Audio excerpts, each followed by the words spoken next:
ஆண்டவராகிய இயேசு கிறிஸ்துவின் நாமத்தினால உங்களை நான் வாழ்த்துகின்றேன். மறுபடியுமாய் நானும் நீங்களும் ஒரு புதிய நாளுக்குள்ளே பிரவேசிக்கும்படியான கிருபையை தேவன் நமக்கு தந்திருக்கின்றார். ஒவ்வொரு நாளும் நானும் நீங்களும் அவருடைய சமூகத்தில் வந்து அந்த நாளை துவங்குவதற்கு முன்பதாக இந்த சிறிய செய்தியின் மூலியமாக, சிறிய வசனத்தின் மூலியமாக உங்களையும் என்னையும் தேற்றக்கூடிய வார்த்தைகளை நாம் கேட்டவர்களாக, அந்த வார்த்தைகளின்படி அந்த நாளுக்குள்ளாய் நாம் கடந்து போகும் பொழுது அந்த வார்த்தைகள் தாமே நம்மை நடத்தக்கூடியதாய், நமக்கு வேண்டிய ஆலோசனைகளை கொடுக்கக்கூடியதாய் இருக்கிறது என்று சொல்லி நானும் நீங்களும் அறிந்தவர்களாய் இந்த காலை வேளையிலே அவருடைய சமூகத்தில் நாம் கூடி வந்திருக்கின்றோம்.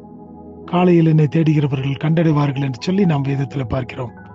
அப்படி என்று சொன்னால் இந்த காலை வேளையிலும் கூட அவருடைய வார்த்தைகளை கேட்கும்படியாய் அவருடைய சமூகத்தை நாம் நாடி தேடி வந்திருக்கின்றபடினாலே நிச்சயமாய் நாம் அவரை கண்டுகொள்ள முடியும். அவரை கண்டுகொள்வோம் என்று சொன்னால் அவர் செய்கின்ற அதிசயங்களையும் அற்புதங்களையும் நம்மாலே அனுபவிக்க முடியும். ஆகினால இந்த நேரத்திலும் கூட அவருடைய சமூகத்தில் நாம் வந்திருக்கும் பொழுது தேவன் நம்முடைய தேவைகள், நம்முடைய காரியங்கள் எல்லாவற்றையும் அவர் அவருடைய சித்தத்தின்படி நமக்கு தந்து வழிநடத்த அவர் போதுமான தேவனாக இருக்கின்றார். இந்த நாளிலும் கூட உங்களோடு கூட சேர்ந்து ஒரு வசனத்தை நான் வாசிக்கின்றேன்.